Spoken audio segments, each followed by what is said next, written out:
Hello, Scorpio, Sun, Moon, Rising, and Venus signs. Kamusta kayo?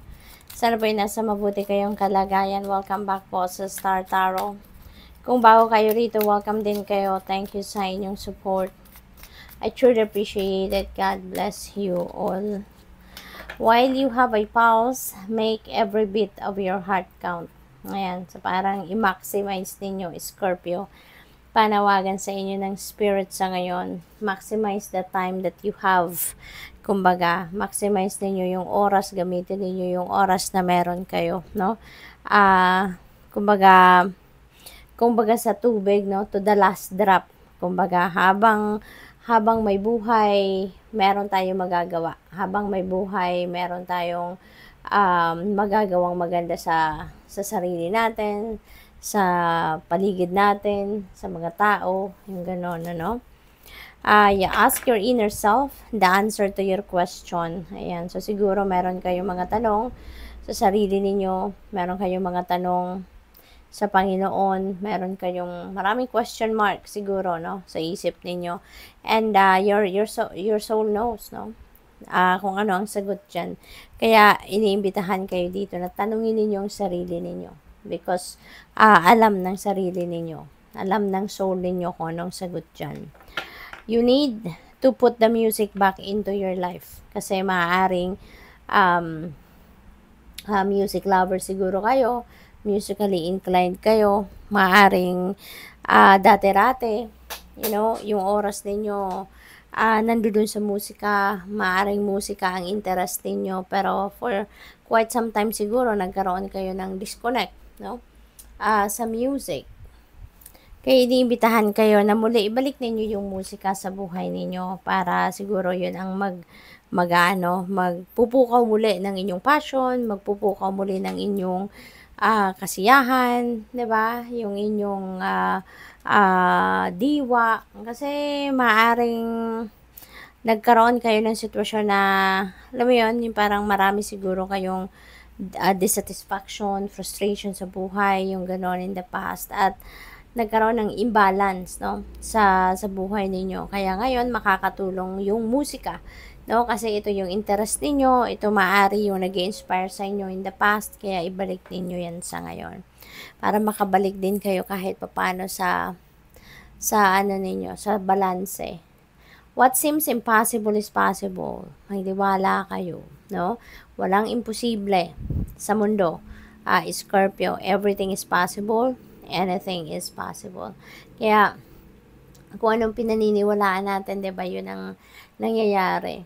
Yun ang nagmamanifest sa buhay natin. Kaya, kung naniniwala kayo or kung maniniwala kayo na walang imposible, rest assured, no, na unti-unti mag-a-align yung energies ninyo sa energy ng lahat ay posible. Lahat ay pwedeng mangyari, no? Lalo-lalo na kung iaalay ninyo sa Panginoon ang lahat. Kahit sa tingin ninyo imposible mangyari, imposibleng masolusyonan, imposibleng mag-come to fruition, you know, when you offer that to God, no? Nothing is impossible. Lahat posible. What you think is what you create. Okay? Beautiful reminder. Kung ano yung nasa isip ninyo, yun ang mamamanifest ninyo, no?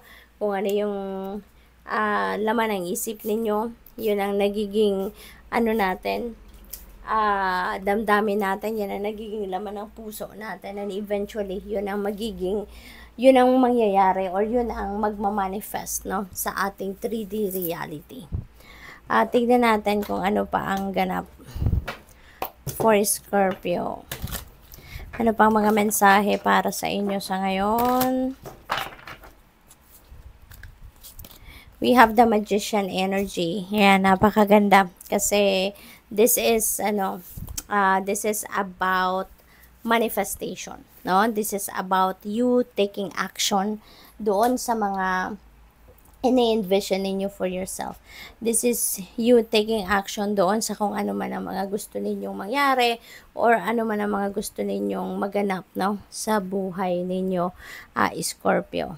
Kung dati, siguro kung ano man itong mga ine-invest ninyo, baka hindi ninyo nabibigyan ng oras, panahon, atensyon, kasi maaaring isinasantabi mo kasi baka nagdadalawang isip ka, nag-hesitate ka sa gagawin mo, nagda-doubt ka sa sarili mo, maaaring gano'n, ano. Pero ngayon, maaaring magbabago ang lahat at magkakaroon ka ngayon ng determination, magkakaroon ka ngayon ng drive, maaring mare-recognize mo din ngayon na ang mga nangyayari sa paligid ninyo, maaring merong mga opportunities na nandiyan na sa tingin ninyo, nakikita ninyo na yun ay magsusupport, no, sa ano ninyo, magsusupport sa inyong magsusupport sa inyong gustong mangyari, no? Kung ano man ang plano ninyo na gusto ninyong i-roll out na, no? Nakikita siguro ninyo na, aba, eto, makakatulong to sa akin, no? Makaka-support ito sa mga gagawin ko. Kaya maybe maglalakas ka na ng loob sa ngayon na, sige nga, gawin ko na to. Simulan ko na tong i-roll out na plano ko.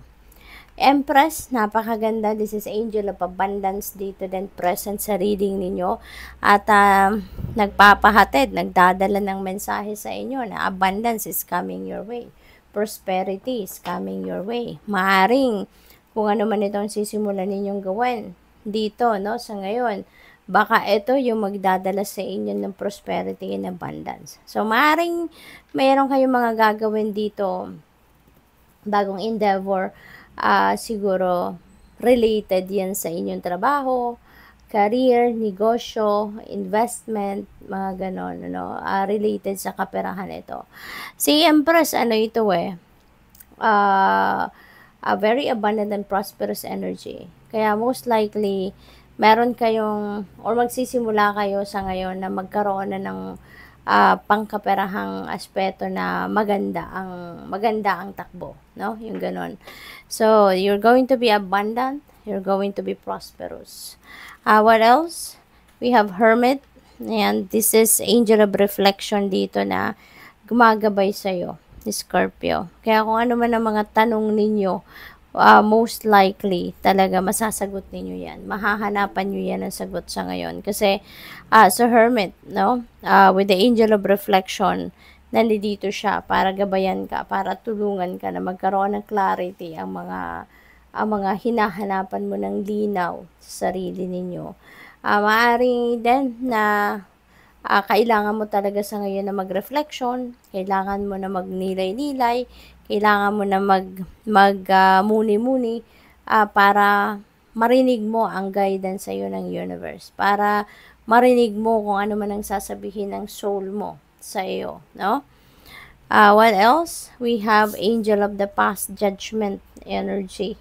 Ayan, so merong decision dito na kailangan ka nang gawin, or merong sitwasyon dito na linked sa iyong nakaraan na kailangan mo nang i-address sa ngayon. No, importante na i-address mo na ito sa ngayon.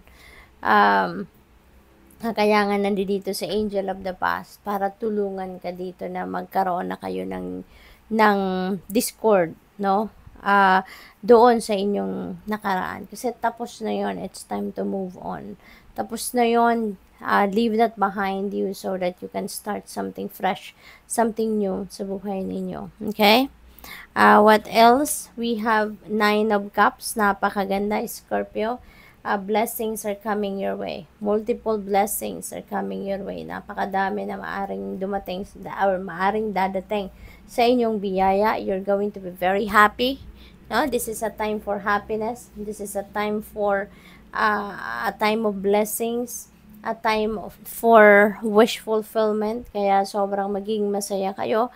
Kasi finally, maaring ma-receive nyo na din dito yung minimithi ninyo, yung mga wishes ninyo. We have Queen of Cups. Ayan, you're going to be very, extra sensitive and intuitive. Kasi dati na kayong ganun, pero ngayon, mas magiging malakas pa ang radar ninyo. Mas magiging extra sensitive and extra intuitive pa kayo ngayon with the Queen of Cups energy. At saka, napansin ko lang, 6 yung tarot cards ninyo, 4, no, out of 6 major arcana. That signifies that there are amazing events, there are remarkable events, no, na mangyayari sa buhay ninyo sa ngayon. So, good luck. Thank you for watching. Love and light. Namaste.